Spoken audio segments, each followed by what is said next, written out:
Hello, good morning दोस्तों। कैसे हो आप सब लोग। कृष्णा टॉप स्टडी गाइड में आप सभी का हार्दिक स्वागत है। तो दोस्तों, जब तक वीडियो शुरू होती है आप सभी लोग वीडियो को लाइक शेयर एंड सब्सक्राइब करें, अपने दोस्तों तक वीडियो शेयर करें ताकि मेरी वीडियो का नोटिफिकेशन आप सभी को समय समय पर मिलता रहे और आप सभी के बीच में मेरी वीडियो आ सके। आज हम उत्तराखंड में जितने भी एग्जाम होने वाले हैं, वीडियो बीपीडीओ, वन दरोगा, एसआई, आरओ के, सचिवालय रक्षक के, तो उन सभी के लिए जो महत्वपूर्ण क्वेश्चन है इतिहास के, जो बार बार एग्जाम में पूछे जाते हैं, तो आज हम उन्हीं क्वेश्चनों का रिवीजन करेंगे और नए तरीके से आज हम इन क्वेश्चनों को पढ़ेंगे। तो दोस्तों, आप सभी लोग मेरे साथ अंत तक बने रहे। तो दोस्तों, आज हम पहला क्वेश्चन शुरू करते हैं। आज का पहला क्वेश्चन शुरू करते हैं। हाँ, गणदेश सेवा संघ का गठन किसने किया? बद्रीदत्त पांडे, श्रीदेव सुमन, रामपाल सिंह या गोपीचंद? तो जो गणदेश सेवा संघ का जो गठन किया या किया श्रीदेव सुमन ने, ऑप्शन नंबर बी। अब थोड़ा बहुत अब श्रीदेव सुमन जी के बारे में जान लेते हैं। जो इनका परिचय है थोड़ा हम जान लेते हैं, क्योंकि इनसे कई क्वेश्चन बनते हैं जो एग्जाम में पूछे जाते हैं। तो जो श्रीदेव सुमन थे उनके पिताजी का नाम था हरिराम बडोनी और माता जी का नाम था श्रीमती तारा देवी और पत्नी थी श्रीमती विनय लक्ष्मी सकलानी। इनका जो जन्म है वो 25 मई 1916 को हुआ था, ग्राम जोल, टिहरी गढ़वाल में। आर्या एक अपने आप में स्वतंत्र सेनानी थे और 25 जुलाई 1944 को शहीद हो गए थे। श्रीदेव सुमन जी राजशाही के विरुद्ध आंदोलन करके शहीद होने वाले उत्तराखंड के पहले आंदोलनकारी थे। क्वेश्चन पूछा जा सकता है कि जिन्होंने उत्तराखंड में राजशाही के खिलाफ आंदोलन किया था या विरुद्ध आंदोलन किया था, पहले कौन थे? तो ये श्रीदेव सुमन होंगे जिन्होंने राजशाही के विरुद्ध आंदोलन करके शहीद हो गए थे। और जो इनका जो प्रारंभिक जीवन था, श्रीदेव सुमन का बचपन का नाम श्रीदत्त बडोनी था। 1919 में हैजे के प्रकोप फैलने से हरिराम बडोनी मरीजों की सेवा करते स्वयं हैजे का शिकार हो गए तथा 36 साल की उम्र में ही चल बसे, मगर इनकी माता ने अपने बच्चों का लालन पालन किया।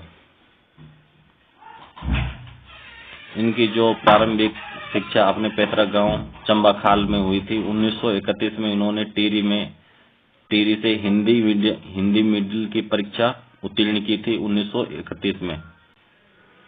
श्रीदेव सुमन ने 1937 में सुमन सौरभ नाम से अपनी कविताएं प्रकाशित कराई। उन्होंने अखबार हिंदू और समाचार पत्र धर्म राज्य में भी कार्य किया। उन्होंने इलाहाबाद में राष्ट्रमत नामक अखबार में सहकारी संपादक के रूप में कार्य किया। इस प्रकार श्रीदेव सुमन साहित्य के क्षेत्र में निरंतर आगे बढ़ने लगे। जनता की सेवा के उद्देश्य से उन्होंने 1937 में गणदेश सेवा संघ की स्थापना की। पूछा जाता है गणदेश सेवा संघ जो इसमें आ रखा है, इसकी स्थापना कब की गई थी? तो इस जो गणदेश सेवा संघ की स्थापना 1937 में।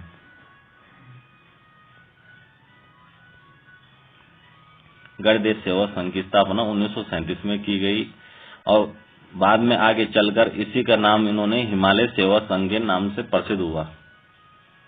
1938 में श्रीदेव सुमन गढ़वाल की यात्रा पर आ गए। उन्होंने श्रीनगर में राजनीतिक सम्मेलन में भी भाग लिया। इस सम्मेलन में नेहरू जी भी आए थे और इन्होंने गढ़वाल की खराब स्थिति के बारे में नेहरू जी को भी अवगत कराया। इसी राजनीतिक सम्मेलन से इन्होंने गढ़वाल की एकता का मजबूत नारा दिया। श्रीदेव सुमन ने जगह जगह यात्रा करके जागरण फैलाया। 23 जनवरी 1939 को देहरादून में टिहरी राज्य प्रजामंडल की स्थापना की। श्रीदेव सुमन जी संयोजक मंत्री चुने गए। हिमालय सेवा संघ द्वारा पर्वतीय राज्यों जागृति और चेतना लाने का काम किया। लैंसडाउन में प्रकाशित होने वाली पत्रिका कर्मभूमि में इन्होंने संपादक के रूप में कई जन जागृति लेख लिखे। इसके बाद इन्होंने हिमांचल नामक पुस्तक छपवाकर टिहरी रियासत में बंटवाई, जिससे 1942 में जब भारत छोड़ो आंदोलन हुआ था, इनको 29 अगस्त 1942 को देवप्रयाग में गिरफ्तार कर 10 दिन तक मुनिकीरेती जेल में रखा गया।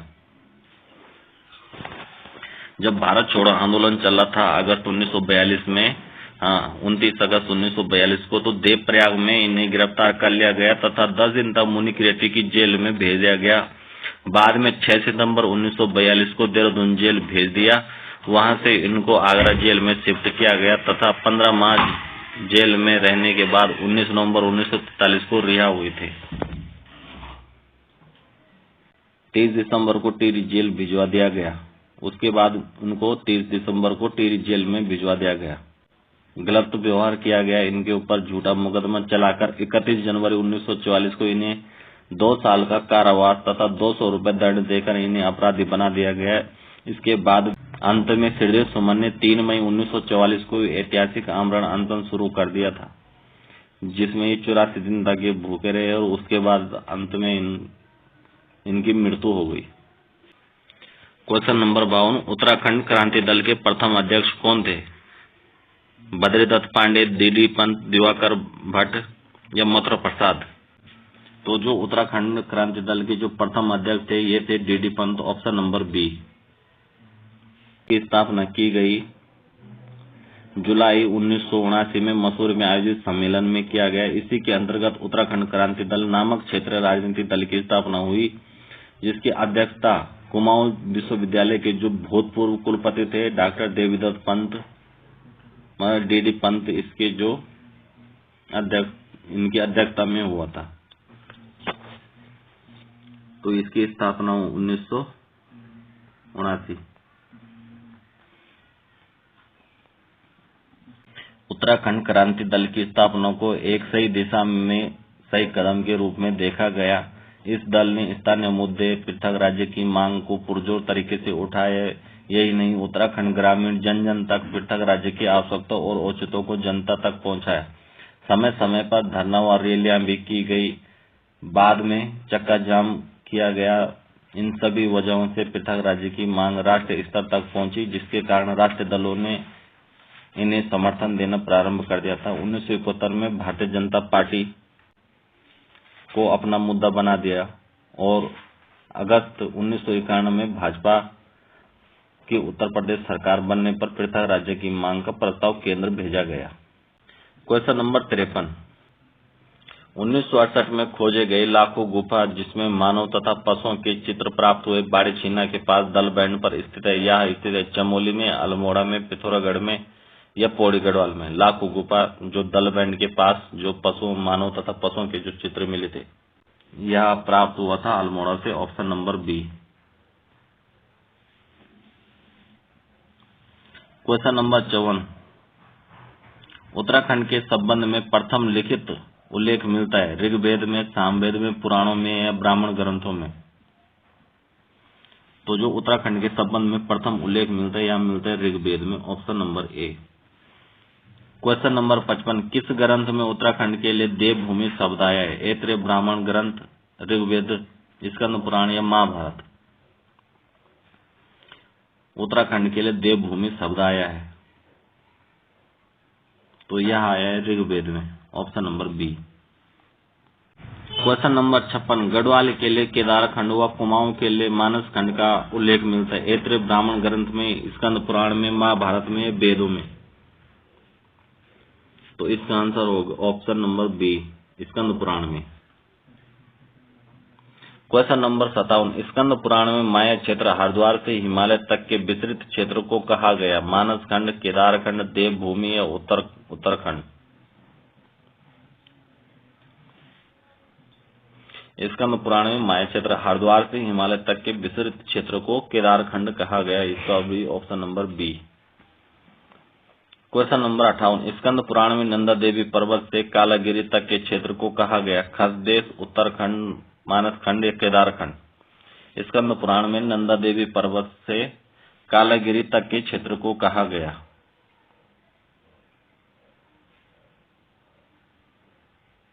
तो इसे कहा गया Manaskhand, option number C. Number 59, पुराणों के अनुसार मानव के आदि पूर्व मनु का निवास और धन के देवता कुबेर की राजधानी बद्रिकाश्रम के पास किस स्थान पर थी? माणा, जोशीमठ, अलकापुरी या पांडुकेश्वर? तो इसका आंसर होगा Alagapuri, option number C. Question number 60, Vashishtha Gufa व वशिष्ठ कुंड स्थित है चमोली में, उत्तरकाशी में, रुद्रप्रयाग में, टिहरी में।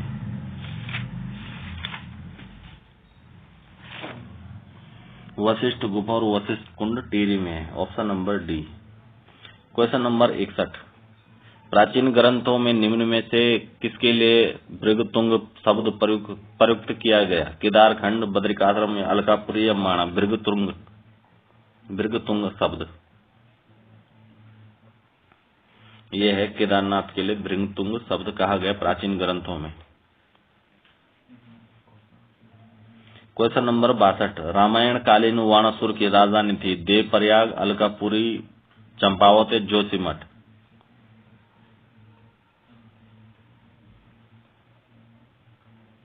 तो रामायण कालीन बाणासुर की जो राजधानी थी वो थी Joshimath, option number D. Question number 63, चक्रवर्ती सम्राट भरत जिसके नाम पर अपने देश का नाम भारत पड़ा का जन्म हुआ? कण्वाश्रम में, देवप्रयाग में, बद्रिकाश्रम में, कालीमठ में। तो यह है कण्वाश्रम में। भरत का चक्रवर्ती सम्राट भरत जिनके नाम पर आज भारत देश का नाम पड़ा है, उनका जो जन्म हुआ है वो भी उत्तराखंड में ही हुआ है, कण्वाश्रम में।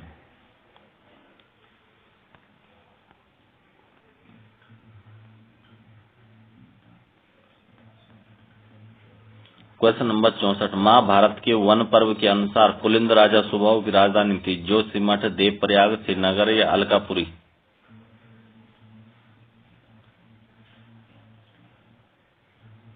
महाभारत के वन पर्व के अनुसार पुलिंद राजा सुबाहु की जो राजधानी थी वो थी कहाँ थी? जोशीमठ, देवप्रयाग, श्रीनगर या अलकापुरी। तो जो ये राजधानी थी पुलिंद राजा सुबाहु की राजधानी थी Srinagar, option number C. Question number 65, गोरखाकालीन नैथणा का किला है स्थित है देहरादून में, अल्मोड़ा में, पिथौरागढ़ में, नैनीताल में।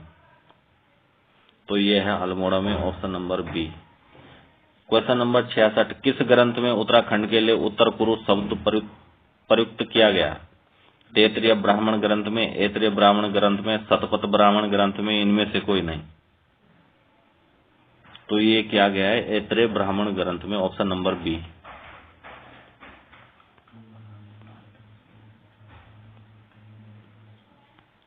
क्वेश्चन नंबर 67, अल्मोड़ा में जाखन देवी मंदिर से किसके निवास की पुष्टि होती है? गंधर्व की, यक्ष की, नाग की, खस की। अल्मोड़ा में जो जाखन देवी का जो मंदिर है यहाँ से किसके निवास की पुष्टि होती है? तो यहाँ से पुष्टि होती है यक्षों की, ऑप्शन नंबर बी। यक्ष लोगों की जो पुष्टि होती है, यक्ष वंश की। क्वेश्चन नंबर 68, कनकपाल निम्न में से किस वंश का शासक था? पंवार वंश, चंद्रवंश, कत्यूरी वंश या पाल वंश। जो कनकपाल था यह था पंवार वंश का शासक था, option number A. Question number 69, किसे कुमाऊं का मोहम्मद तुगलक कहा जाता है? जगत चंद, देवीचंद, अजीत चंद, दीपचंद। कुमाऊं का तुगलक, मोहम्मद तुगलक किसे कहा जाता है? तो यह कहा जाता है देवीचंद को, option number B. Question number 70, Chandra राजाओं का राजचिन्ह था? हिरण था, बैल था, गाय था या हाथी थी? जो चंद्र राजा लोग होते थे उनकी जो राजचिन्ह था वो क्या था? गाय थी, option number C. Question number 71, Almora में नंदा देवी की स्थापना किसने की? भीष्मचंद ने, सोमचंद ने, ज्ञानचंद ने या कल्याणचंद ने? अल्मोड़ा में नंदा देवी की जो स्थापना कराई है ये क्या? ज्ञानचंद ने, option number C. Question number 72, निम्न में से किस राजवंश को उत्तराखंड का प्रथम ऐतिहासिक राजवंश माना जाता है? चंद वंश को, पंवार वंश को, कार्तिकेयपुर वंश को या निम्बर वंश को? कई बार पूछा जा चुका है क्वेश्चन, किस राजवंश को उत्तराखंड का प्रथम ऐतिहासिक राजवंश माना जाता है? यह माना जाता है कार्तिकेयपुर वंश को, option number C. Question number 73, Kartikeyapur राजवंश की राजभाषा थी पाली, गढ़वाली, कुमाऊनी, संस्कृत।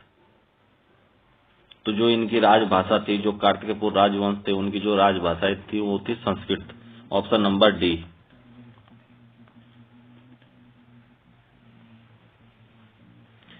क्वेश्चन नंबर 74, कार्तिकेयपुर शासकों के समय उत्तराखंड में निम्न में से किस प्रसिद्ध संत सन्यासी का आगमन हुआ था? जब कार्तिकेयपुर राजवंश चल रहा था तो उस समय किस प्रसिद्ध संत या सन्यासी का आगमन उत्तराखंड में हुआ था? शंकराचार्य का, रामानंदाचार्य का, वल्लभाचार्य का, रामानुजनाचार्य का?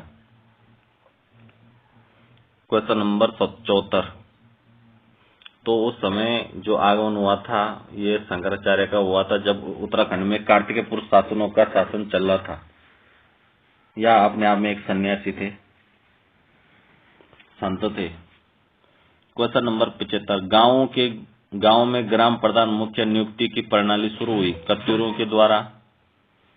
क्वेश्चन नंबर 75, गांव में ग्राम प्रधान मुखिया नियुक्ति की प्रणाली शुरू हुई कत्यूरियों द्वारा, चंदों के द्वारा, परमारों के द्वारा, निम्बरों के द्वारा? तो यह हुआ चंदों के द्वारा, option number B. Question number 74, Uttarakhand पर शासन करने वाली प्रथम राजनीतिक शक्ति कुणिंद समकालीन थे। किसके समकालीन थे कुणिंद लोग जो उत्तराखंड में राजनीतिक शक्ति थी? गुप्तों के, मौर्यों के, कुषाणों के, शकों के? तो ये थे मौर्यों के, option number B. Question number 77, निम्न में से कौन सुमेलित नहीं है? वीरभद्र, ऋषिकेश, गोविसाण, काशीपुर, मोरध्वज, कोटद्वार, कालो का डांडा, टिहरी? सबको पता है कि जो वीरभद्र है ऋषिकेश में है, गोविसाण काशीपुर में है,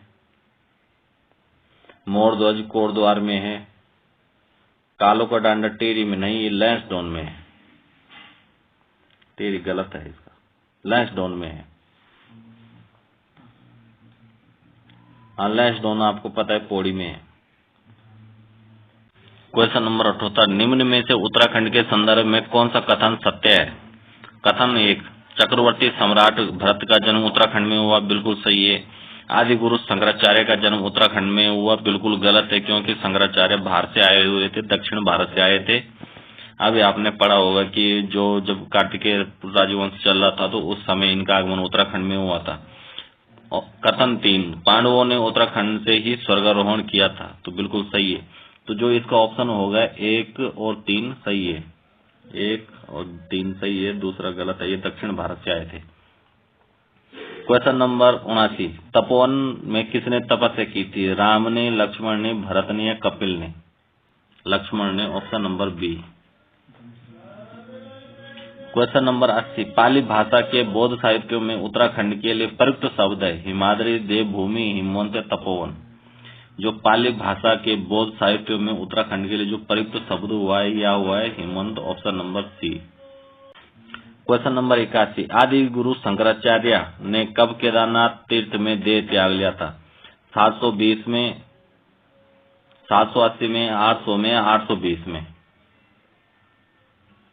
तो यह 820 में, सबको पता है 820 में इन्होंने अपना गृह त्याग कर लिया था, देह त्याग लिया था, गृह त्याग नहीं, देह त्याग लिया था। क्वेश्चन नंबर 82, कुणिंद वंश का सबसे शक्तिशाली शासक था अमोघ भूति, कनकपाल, फतेह शाह या उपेंद्र शाह? कुणिंद वंश का सबसे शक्तिशाली शासक था या था Amogh Bhuti, option number A. Question number 83, Dushyant और शकुंतला का प्रेम प्रसंग जुड़ा है काली मठ से, केशोराय मठ से, कण्वाश्रम से, कोटद्वार से? दुष्यंत और शकुंतला का जो प्रेम प्रसंग जुड़ा है या जुड़ा है कण्वाश्रम से, या चौथी पांचवी में जो किताब है उसमें भी पढ़ा था। क्वेश्चन नंबर 84, किस गढ़वाली शासक के दरबार में 9 रत्न होते थे? बलभद्र शाह, प्रद्युम्न शाह, मान शाह या फतेह शाह? जो फतेह शाह थे इनके दरबार में 9 रत्न होते थे, ऑप्शन नंबर डी। जैसे अकबर के दरबार में थे ऐसे इनके दरबार में 9 रत्न होते थे। क्वेश्चन नंबर 85, अंग्रेजों और गोरखाओं के मध्य संगोली की संधि कब हुई थी? 1815, 1816, 1817, 1818? तो 1816 में गोरखों और अंग्रेजों के मध्य संगोली की संधि हुई थी, option number B. Question number 86, गोरखों ने गढ़वाल पर पूर्ण अधिकार किया था? 1803 में, 1804 में, 1805 में, 1806 में? गोरखों ने गढ़वाल पर पूर्ण अधिकार 1804 में किया था, option number B. Question number 87, Tehri रियासत का भारत में विलय कब हुआ था? 1815 में, 1947 को, या 1949 को, या 1950 को? जो टिहरी रियासत का जब भारत में विलय हुआ था तो 1 अगस्त 1949 को, ऑप्शन नंबर सी।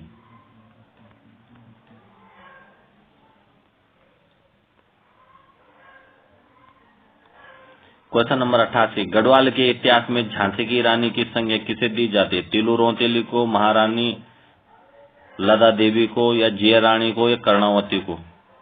गढ़वाल के इतिहास में झांसी की रानी की संज्ञा दी जाती है, किसे झांसी की रानी की संज्ञा दी जाती है? तो यह दी जाती है झांसी की रानी की संज्ञा तिलू रोतेली को, option number A. Question number 89, Nepal Naresh Ashok चल ने उत्तराखंड पर आक्रमण कर कुछ पर्वतीय क्षेत्र पर अधिकार कर लिया था? 1191 में, 1192, 1193, 1194? जो टिहरी नरेश अशोक चल था उसने उत्तराखंड पर आक्रमण कुछ पर्वतीय क्षेत्रों को अपने अधिकार में कर लिया था, यह था 1191 में, option number A.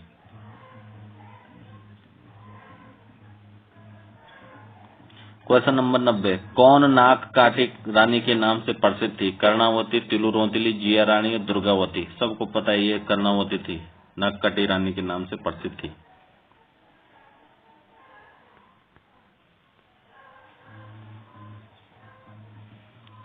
Question number 91, काल से देहरादून स्थित अशोककालीन शिलालेख की भाषा है गढ़वाली, प्राकृतिक, सांस्कृतिक, उर्दू? तो जो कालसी में जो अशोक का जो शिलालेख है जो उसकी भाषा है वो है प्राकृतिक, option number B.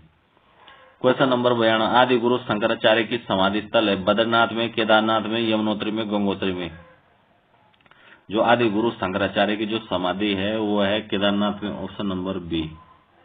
Question number 93, गोरखाओं ने कुमाऊं पर अधिकार कर लिया था 1788 में, 1790 में, 1790 में, 1791 में? तो गोरखाओं ने कुमाऊं पर जो अधिकार कर लिया था वो था 1790 में, option number C. Question number 94, Timur Lang ने हरिद्वार पर आक्रमण किया था 1396 में, 1397 में, 1398 में, 1399? तैमूर लंग ने हरिद्वार में जो आक्रमण किया था ये था 1398 में, option number C. Question number 95, निम्न में से किसके शासन काल को कुमाऊं का स्वर्ण काल कहा जाता है? जगत चंद, कल्याण चंद, सोमचंद, ज्ञानचंद? जगत चंद के शासन काल को कुमाऊं का स्वर्ण काल कहा जाता है, ऑप्शन नंबर ए।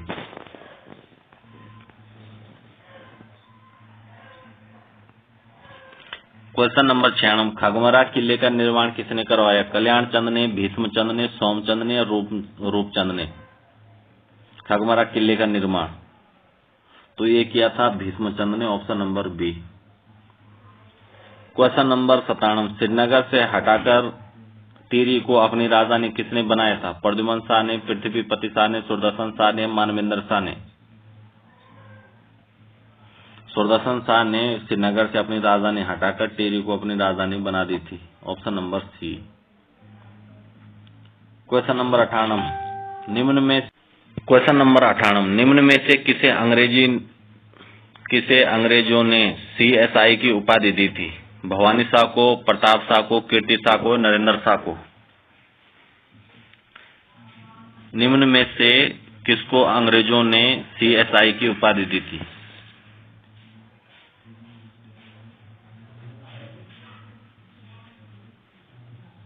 तो यह दी थी कीर्ति शाह को, ऑप्शन नंबर सी। CSI की उपाधि अंग्रेजों ने दी थी कीर्ति शाह को। क्वेश्चन नंबर 99, टिहरी में अंग्रेजी शिक्षा की शुरुआत किसके शासन काल में हुई थी? सुरदर्शन शाह, भवानी शाह, प्रताप शाह, या नरेंद्र शाह? टिहरी में अंग्रेजी शिक्षा की जो शुरुआत हुई थी यह हुई थी प्रताप शाह के समय में, ऑप्शन नंबर सी।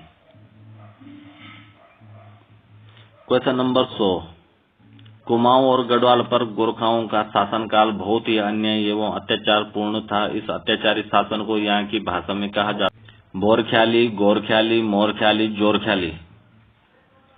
तो जो कुमाऊं और गढ़वाल पर गोरखाओं को जो क्रूर शासन था, अन्याय और अत्याचारी शासन था, इसको यहाँ की भाषा में गोरख्याली कहा जाता था। Option number B. तो दोस्तों आज हमारे यहाँ पर 100 क्वेश्चन थे। 50 क्वेश्चन हमने पहले भाग में कल किए और जो 50 क्वेश्चन थे वो हमने आज किए। तो दोस्तों आज हमारे यहाँ पे 50 क्वेश्चन कंप्लीट हो गए, तो टोटल हमारे 100 क्वेश्चन हो गए। तो दोस्तों इस चैनल को लाइक करें, शेयर करें और सब्सक्राइब करें। सभी अपने दोस्तों तक वीडियो को भेजें। धन्यवाद।